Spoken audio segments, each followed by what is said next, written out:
গত 16 তারিখে এই যে আইন তৈরি করার জন্য যে বিল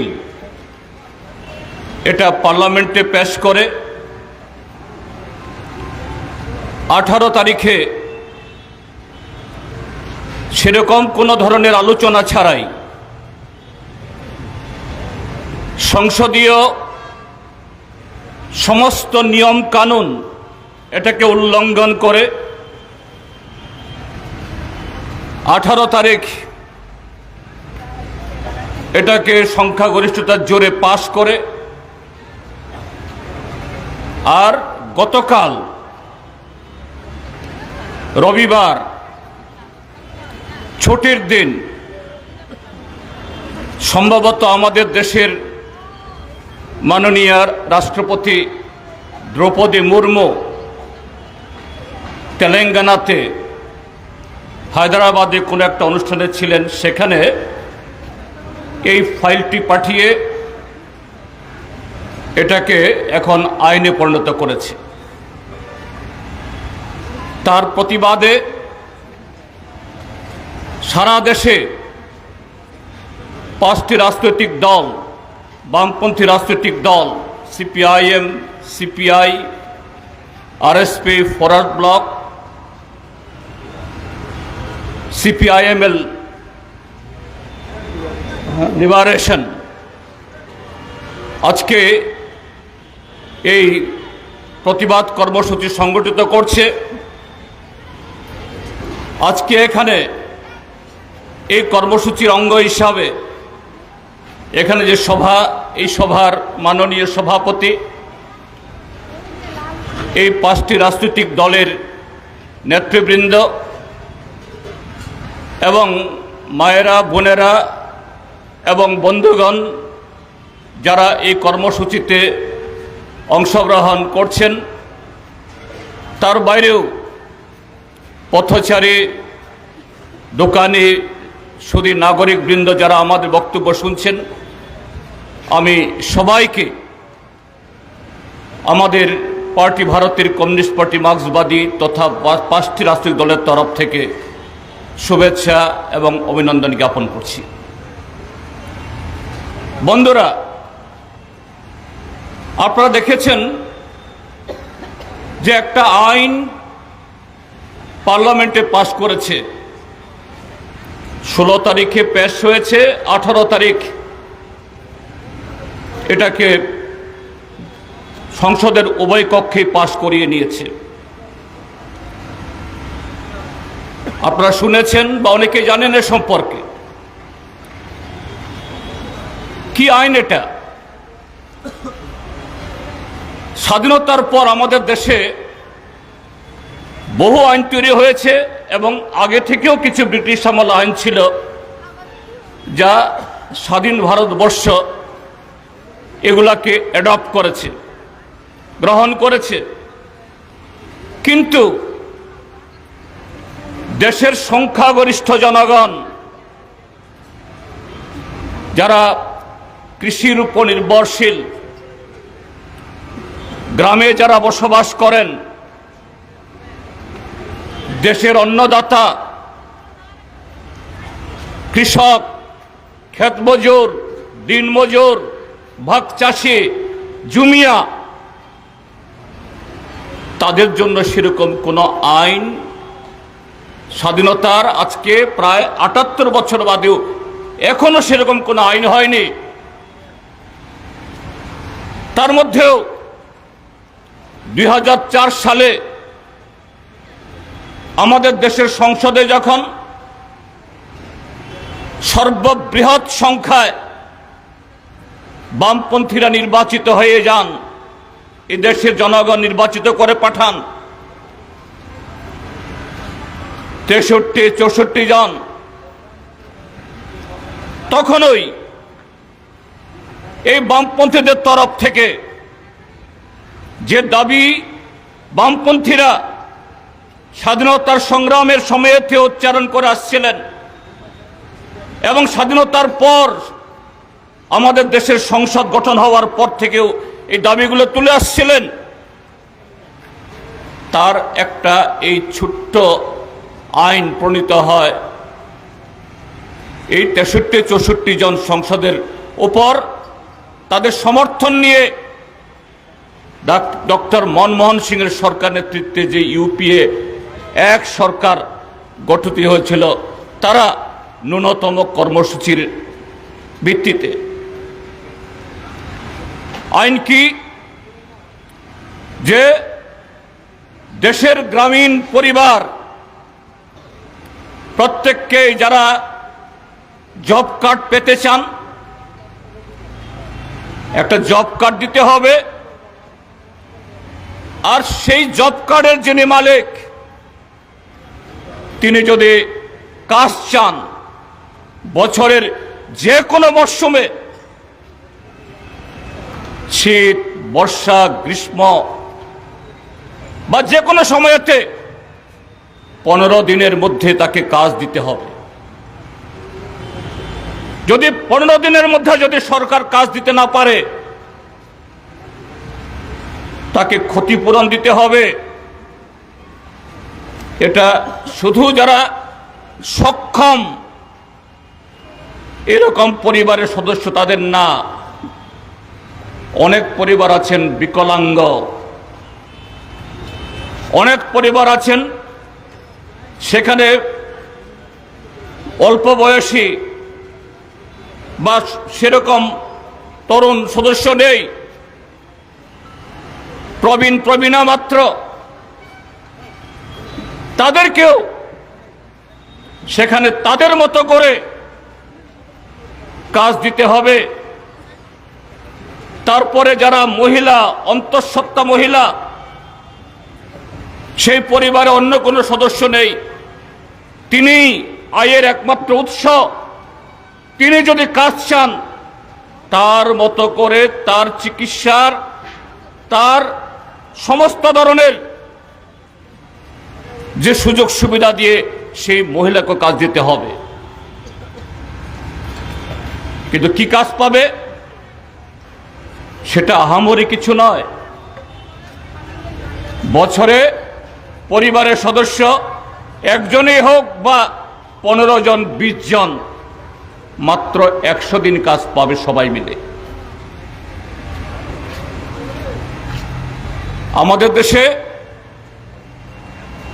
বিভিন্ন রাজ্যের যে ন্যূনতম যে একজন শ্রমিক কত টাকা সেখানে তার মজুরি, তার একটা নিরিখ আছে, কিন্তু সেই হিসাবে রেগার এই মজুরি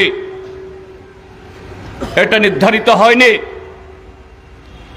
ভারত সরকার মূল্যসূচককে ভিত্তি করে তারা বছরে 2-3 বার আমাদের দেশের বিভিন্ন অঞ্চলে সে রাজ্যের সেখানকার যে প্রাইস ইন্ডেক্সকে ভিত্তি করে তারা তার মজুরি নির্ধারণ করেন। আহামরি কিছুই না। সর্বাধিক এই মজুরি হরিয়ানা, পাঞ্জাব, কেরালা এরকম কিছু রাজ্যে, আমাদের ত্রিপুরা রাজ্যে এখনো এটা 250 টাকা ছুঁতে পারেনি, যদিও 18 বিধানসভা নির্বাচন আগে বলা হয়েছিল 340 টাকা করা হবে, তার ধারে কাছেও পৌঁছয়নি। তাহলে বন্ধুরা, যদি কোনো পরিবার 100 দিনও কাজ পায়, 100 দিন কাজ দেওয়া হয়, ভারতবর্ষের যে রাজ্যে মজুরি সর্বাধিক, ধরুন 400 টাকা, 400 টাকা ইন্টু 100 কত? বছরে মাত্র 40,000 টাকা। আহামরি কিছুই না। কিন্তু তারপরও স্বাধীনতার 57-58 বছর বাদে দেশে গ্রামীণ জনগণ, বিশেষ করে যারা ক্ষেত মজুর, দিন মজুর, তাদের জন্য প্রথম একটা আইন, যে কারণে এটাকে বলা হয় যুগান্তকারী আইন। এই আইন তৈরি হওয়ার পর তার যে আমাদের দেশের গ্রামীণ জনগণের জীবন জীবিকাতে কি ধরনের ইতিবাচক বা গুণগত পরিবর্তন সেখানে এনেছে তার একটা ঝলক দেখেছি আমরা 2019-20 ইংরাজিতে যখন করোনা মহামারী হয়, আমাদের দেশে এই 100 দিনের কাজের গ্যারান্টি কাজ চালিয়ে দিতে হবে। এই আইন বলবৎ থাকলেও আমরা ত্রিপুরাজ্যের মানুষ গত 7.5 বছর আমরা প্রত্যক্ষ করছে ত্রিপুরাজ্যে তো শুধু রেগা আইন কেন, কোনো আইনেই এখানে চলে না, সব আইনেই এখানে বোতা হয়ে আছে। এখানে সব আইনই হলো মণ্ডলের আইন, সব আইনই হলো তথাকথিত রাষ্ট্রবাদীদের আইন। শুধু কাজের অধিকার না, এমনকি কথা বলার অধিকার, ভোট দেওয়ার অধিকার, একজন নাগরিক হিসাবে তার নিরাপত্তার অধিকার ত্রিপুরাজ্যের মধ্যে সবটাই সেখানে অচল। যেখানে তারা বলছিল এখানে যদি দিল্লি এবং রাজ্যের সরকার যদি একই দলের হাতে আসে, ডাবল ইঞ্জিনের সরকার, ট্রিপল ইঞ্জিনের সরকার হয়, একেবারে প্রথম মন্ত্রিসভা থেকে 100 দিনের জায়গাতে 200 দিন কাজ হবে, 170 টাকার জায়গাতে 340 টাকা মজুরি হবে। গত 7.5 বছর কোন বছরেই 40-45 দিনের বেশি হয়নি। তাও গড়ে 40-45 দিন, কিন্তু যারা প্রকৃত দিনমজুর, নিম্ন আয়ী ক্ষেত মজুর, যাদের কাজ দরকার, তাদের প্রাপ্য 40-42 দিন নয়, আরো কম। তাহলে 40-42 দিন গড় হয় কি করে? প্রত্যেক মণ্ডলে মণ্ডলে, প্রত্যেক গ্রাম পঞ্চায়েতে শাসক দলের কিছু ঠেঙ্গারে বাহিনী, তারা তাদেরকে বলেন দেবতুল্য কার্যকর্তা। এই দেবতুল্য কার্যকর্তা তাদের অ্যাকাউন্টে 90-92-93, কেউ কেউ 100 দিনও তারা কাজ পায়। তারা কখনো কাজের গোড়ায় যায় না।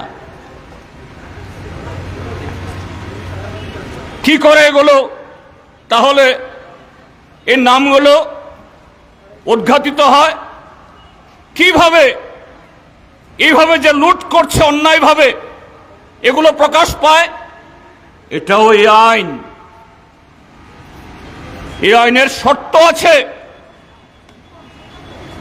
যে প্রজেক্ট তৈরি হবে, যে প্রজেক্ট ইমপ্লিমেন্টেড বা রূপায়িত হবে, এই প্রজেক্টে কত মেন্ডেজ খরচ হলো, কত টাকা ব্যয় হলো,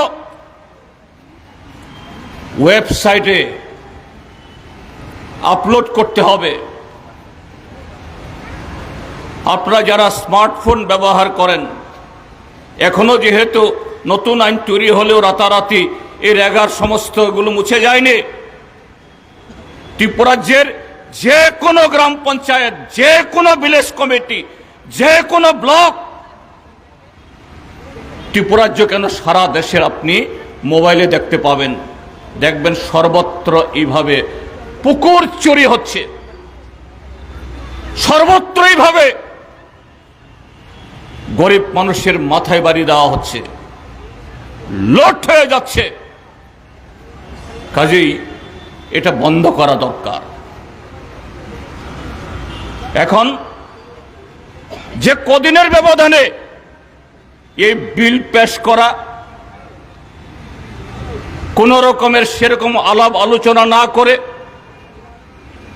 সংসদের standing committee, joint parliament committee, select committee কোথাও না পাঠিয়ে এইভাবে পাশ করা মনে হবে বোধহয় একেবারে তড়িঘড়ি করে ফেলেছে। মোটেই তড়িঘড়ি না। এই মোদী সরকার আসার আগে থেকেই এবং নরেন্দ্র মোদী প্রধানমন্ত্রীর তখতে বসার সময় থেকে বলছেন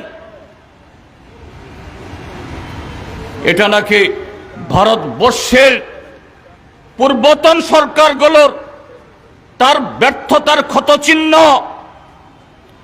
স্বাধীনতার 70 বছর বাদেও গর্ত খোঁড়ার জন্য, গর্ত খোঁড়ার জন্য এই আইন তৈরি করেছে। এই আইন আমি রাখবো না, কিন্তু কিছুদিন রাখবো পূর্বতন সরকারগুলোর ব্যর্থতা এটাকে ধরিয়ে দেওয়ার জন্য। কিন্তু এই আইন যে কত কার্যকারী যেটা বলছিলাম আমি, সেই 19-20 ইংরাজিতে এইভাবে বিজেপি শাসিত রাজ্যগুলো থেকে গ্রামে সাধারণ এ কাজ না পাওয়ার কারণে লক্ষ লক্ষ কোটি কোটি গ্রামীণ পরিবার পরিযায়ী শ্রমিক হিসাবে দেশের এক প্রান্ত থেকে অন্য প্রান্তে যেতে বাধ্য হন। নরেন্দ্র মোদী যখন এই করোনা হওয়ার পর আগাম কোনো প্রস্তুতি না নিয়ে তাদের বাঁচানোর জন্য সেরকম ব্যবস্থা গ্রহণ না করে আচমকা লকডাউন ঘোষণা করে দিল, সারা দেশের মধ্যে হাহাকার। কি করবে এই গরিব মানুষগুলো? ট্রেন বন্ধ, গাড়ি বন্ধ, পূর্ব ভারত থেকে দক্ষিণ ভারতে গেছে, পশ্চিম ভারতে গেছে, সেখানেও লকডাউনের কারণে কারখানা বন্ধ, চাষ বন্ধ, বাজার বন্ধ, দিশেহারা মানুষ হাজারে হাজারে নিরুদ্দেশ্যের উদ্দেশ্যে প্রায় বাড়িতে ফেরার জন্য রাস্তা দিয়েছেন। কিন্তু কতক্ষণ হাঁটবেন? কত কিলোমিটার হাঁটবেন? রেল লাইনে পড়ে রয়েছে, এই লোকের উপর দিয়ে রেল লাইন চলে গেছে, রাস্তায় খেতে না পেয়ে তিলে তিলে মরে গেছে শত শত হাজার হাজার মানুষ। মোদী সরকার তার কোনো তথ্য দেয়নি। তাহলে মাত্র 100 দিনের কাজের গ্যারান্টি হলেও এই আইনের যে তার প্রয়োজনীয়তা, উপজীব্যতা কত গভীরে আমরা দেশের মানুষ প্রত্যক্ষ আমরা করতে পারছি। এটা এক। দুই হলো, যদিও ত্রিপুরার যে বামপন্থী ফ্রন্ট সরকার থাকার সময়তে আমরা যেরকম আন্তরিকতার সহিত, নিষ্ঠার সহিত, দায়বদ্ধতার সহিত এ রাজ্যের প্রত্যেকটা গ্রামীণ মানুষের জন্য আমরা এই জব কার্ডের জন্য আমরা ব্যবস্থা আমরা করেছিলাম এবং কাজের ব্যবস্থা করেছিলাম, সুবন্দোবস্ত করেছিলাম। আপনারা শুনেছেন বছরে গড়ে 96 দিন অবধি কাজ হয়েছে। কেন্দ্রীয় সরকারের বরাদ্দ মোদী সরকার আসার পর 2014 তখনও বামপন্থী ফ্রন্ট সরকার নানা তালবাহানা করে তার বরাদ্দ দিত না। তখনও সারা দেশের মধ্যে যা হয়নি বা সারা দেশের মধ্যে সবচেয়ে বেশি কাজ হয়েছে এখানে। শুধু এই আইনে কাজ দেওয়া না, এই আইনে কিছু মজুরি দেওয়া না, সেই মজুরি বা শ্রম, এই শ্রমকে সুপরিকল্পিতভাবে ব্যবহার করে আমাদের রাজ্যে গ্রামীণ অর্থনীতির চাকাকে আমরা সেখানে গতি দিয়েছি। আমরা গ্রামীণ অর্থনীতি বিকশিত হয়েছে। আজকে ত্রিপুরা রাজ্য রাবার উৎপাদনে দেশের মধ্যে দ্বিতীয় বৃহত্তম উৎপাদনকারী রাজ্য কিভাবে হয়েছে? গ্রামীণ মানুষের হাতে তো এত অর্থ নেই যে রাবার বাগান তার কষ পেতে 60টা বছর অপেক্ষা করতে হয়। এই রেগাকে আমরা হাতিয়ার করেছি। এই রেগায় একদিকে 100 দিন কাজ করবে সে গ্রামীণ মানুষ, আরেকদিকে সে 100 দিনের যে শ্রম, সেই শ্রমকে ব্যবহার করে রাবার বাগান, ফলের বাগান, জলাশয়, গ্রামীণ জমিনগুলো এটাকে সংস্কার করে আরো বেশি চাষের উদ্যোগ। এইভাবে এই ত্রিপুরা রাজ্যের অর্থনীতি গ্রামীণ মানুষের হাতে টাকা গেছে। গ্রামীণ মানুষ তারা শুধু অর্থনৈতিক দিক থেকে উপকৃত হননি, যে অধিকারবোধ, সেন্স অফ বিলঙ্গিং, আমিও এই রাষ্ট্রের একজন নাগরিক, এই ভারত রাষ্ট্র নির্মাণে আমিও একজন গর্বিত ভারতবাসী।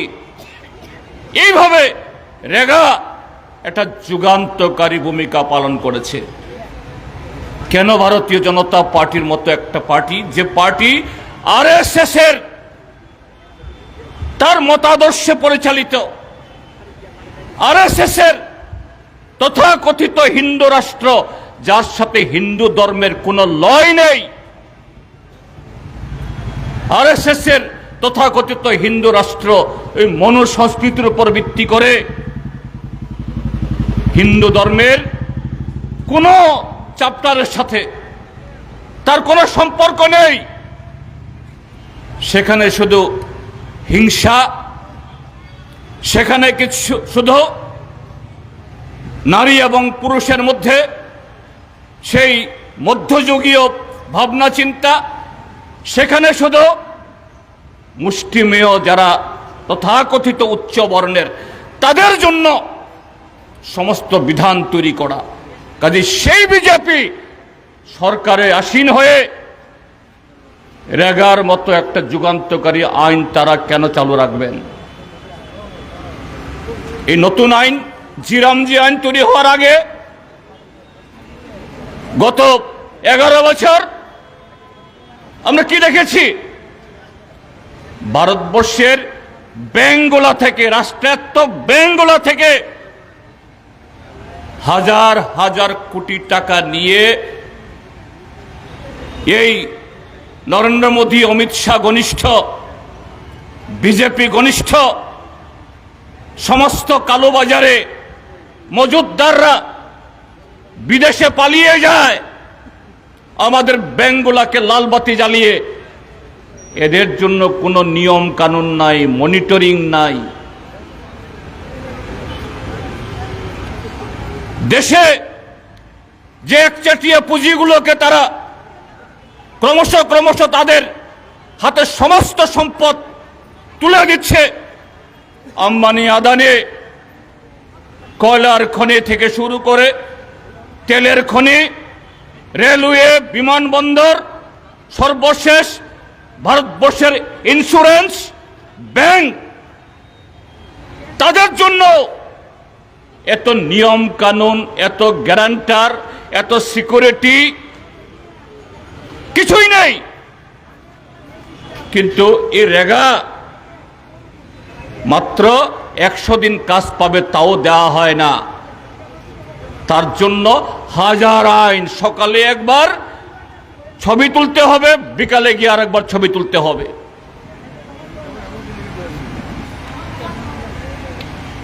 আমাদের ব্যাংকের অ্যাকাউন্টের সাথে এখন আধার কার্ড লিঙ্ক করা আছে। আধার কার্ড লিঙ্ক করতে গেলে পরে হাতের বৃদ্ধাঙ্গুষ্ঠ দিয়ে টিপ দিতে হয়। গ্রামীণ মানুষ স্বাভাবিকভাবে যারা গায়ে গতরে খাটেন, আঙ্গুলে নানা ধরনের তাদের হয়, কাজ করতে করতে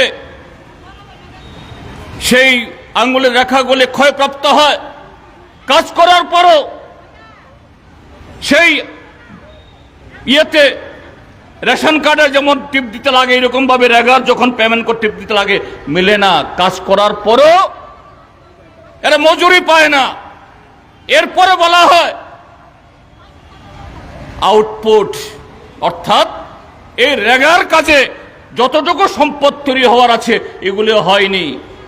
মজুরি 250 টাকা ধরা থাকলেও 250 টাকা মজুরি পুরা পাওয়া যায় না।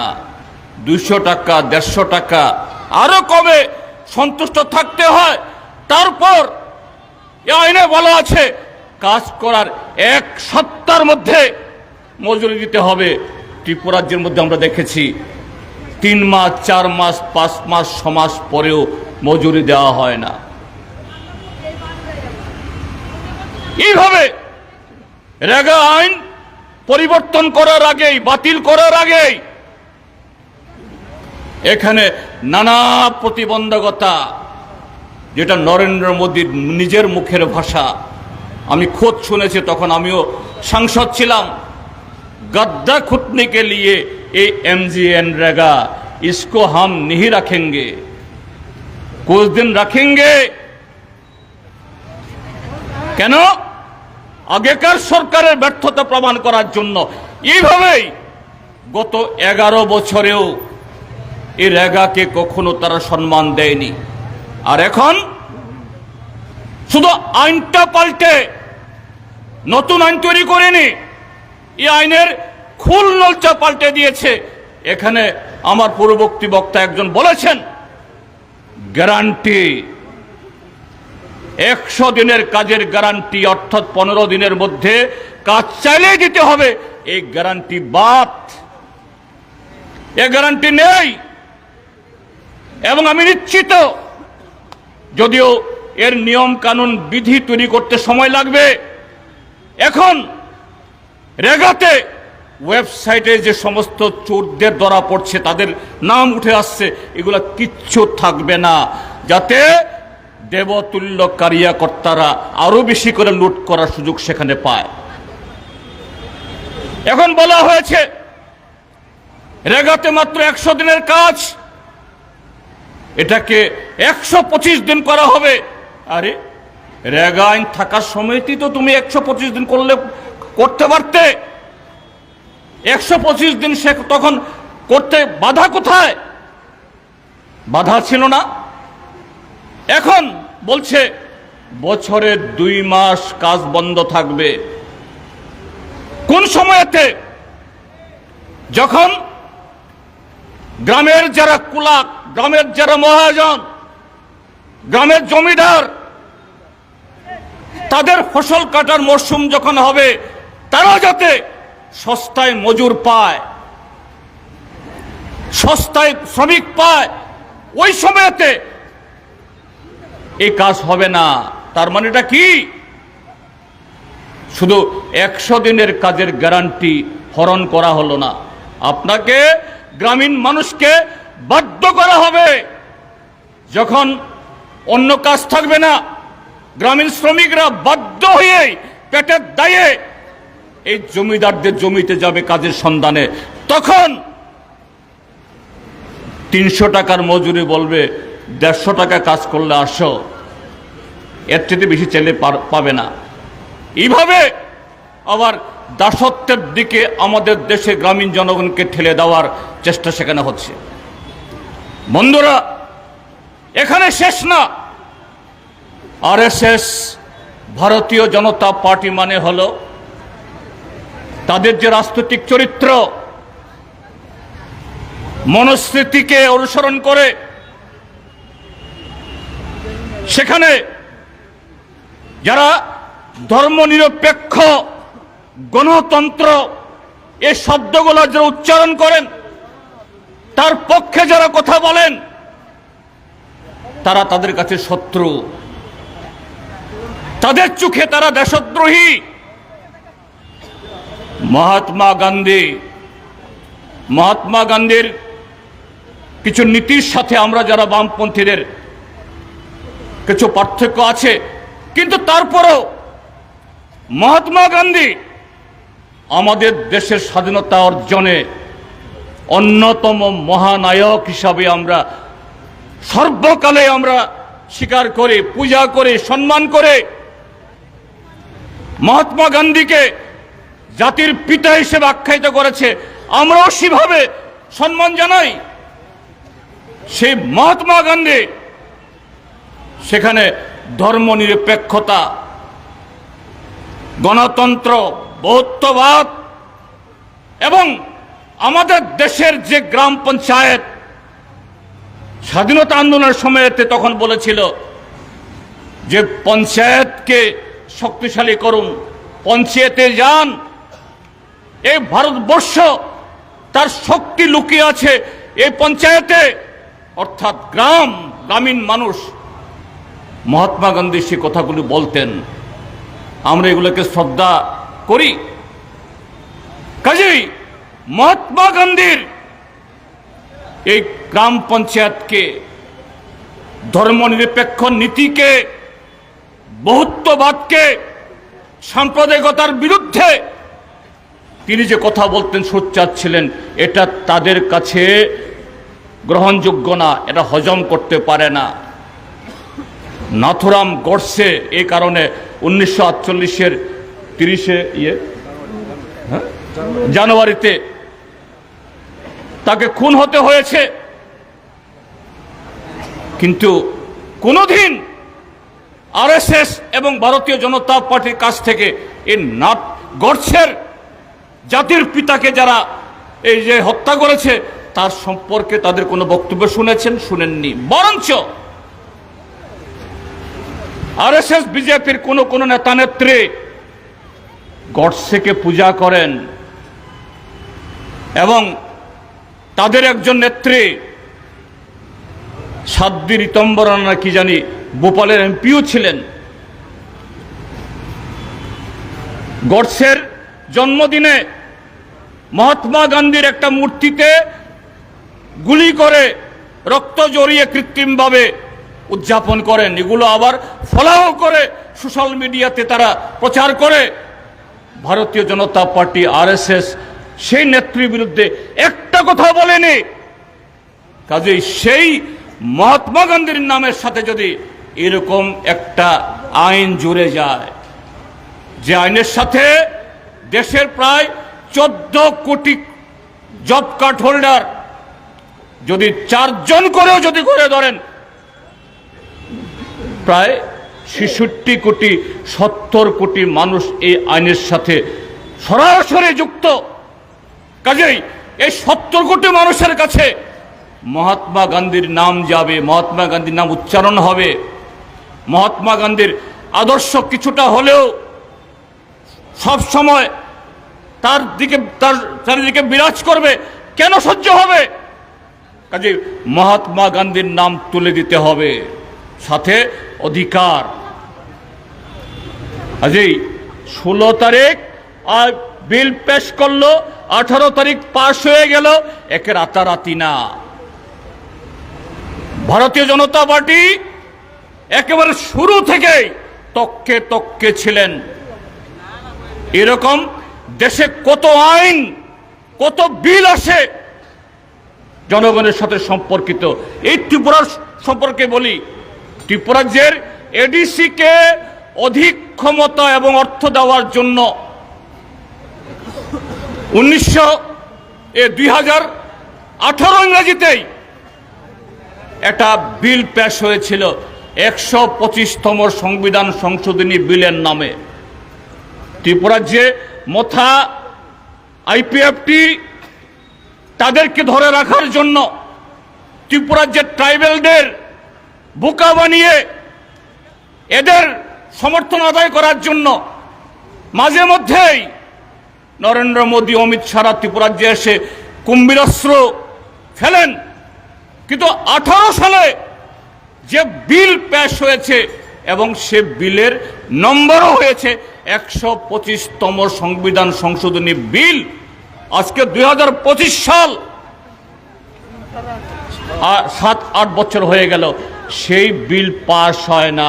কিন্তু 70 কোটি মানুষের জীবন জীবিকা, স্বাধীনতার প্রায় 6 দশক বাদে যে অধিকার তারা পেয়েছে ন্যূনতম, এটাকে কেড়ে নেওয়ার জন্য রাতারাতি রবিবার দিনে ওই হায়দ্রাবাদে ফাইল পাঠিয়ে রাষ্ট্রপতির কাছ থেকে তাদের সই আদায় করে এটাকে আইনে পরিণত করতে হয়। কতটুকু জনবিরোধী, স্বৈরাচারী এবং রাষ্ট্রপিতার যে চিন্তা, জাতির জনকের চিন্তার বিরোধী এই ভারতীয় জনতা পার্টি আরএসএস এই আইন বাতিল করে নতুন আইন আনার মধ্য দিয়ে তাদের শ্রেণী চরিত্র এবং তাদের রাজনৈতিক চরিত্র আজকে এটাই প্রমাণ করল। কাজে তার বিরুদ্ধে আমাদের লড়াই জারি রাখতে হবে। এই আইন রিপিল বা বাতিল হয়ে গেছে ঠিক, এখন রাষ্ট্রপতি সই করেছেন মানে আইনে পরিণত হয়ে গেছে, এটা ঠিক। কিন্তু তারপরও দেশের সংখ্যাগরিষ্ঠ মানুষ, লক্ষ লক্ষ কোটি কোটি মানুষের তার জীবন জীবিকা এবং ন্যূনতম অধিকারের সাথে এই আইন, রেগা আইন সম্পর্কিত। কাজে আমাদের লড়াই আগামী দিন আরো জোরদার করতে হবে, যাতে এই নতুন আইন বাতিল করে পুরনো আইন আবারও পুনর্বহাল করতে বাধ্য হন। তার জন্য সমস্ত গণতান্ত্রিক শক্তি, ধর্মনিরপেক্ষ শক্তি, আমরা বামপন্থীরা তো আছেই, আমরা আহ্বান জানাবো সমস্ত গণতান্ত্রিক শক্তি ঐক্যবদ্ধ হন। আগামী দিন আরো জোরদারভাবে মোদী সরকারের এই স্বৈরাচারী, গরিব বিরোধী এবং আমাদের ধর্মনিরপেক্ষ এবং গণতান্ত্রিক চরিত্রকে যারা অস্বীকার করে, অসম্মান করে, জাতির পিতাকে এইভাবে, কখনো শুধু মহাত্মা গান্ধী কেন, ওই রবীন্দ্রনাথ, বঙ্কিমচন্দ্র, স্বাধীনতার সময়তে যাদের কোনো যোগাযোগই ছিল না, বন্দে মাতরম নিয়ে সেদিন বক্তৃতা করছেন বঙ্কিমদা, কবে বলবেন রবীন্দ্রদা, তারপরে কবে বলেন মহাত্মা ভাই, গান্ধী ভাই।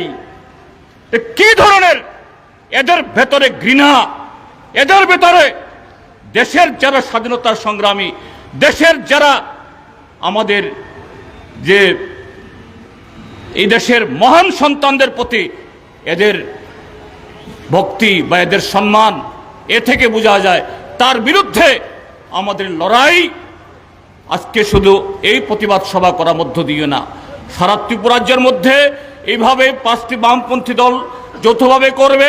আগামী দিনেও জাতীয় স্তরে আমাদের আন্দোলন চলবে এবং এই আইন পুনর্বহাল করার মধ্য দিয়ে মোদী সরকারকে আমরা তাকে বাধ্য করব।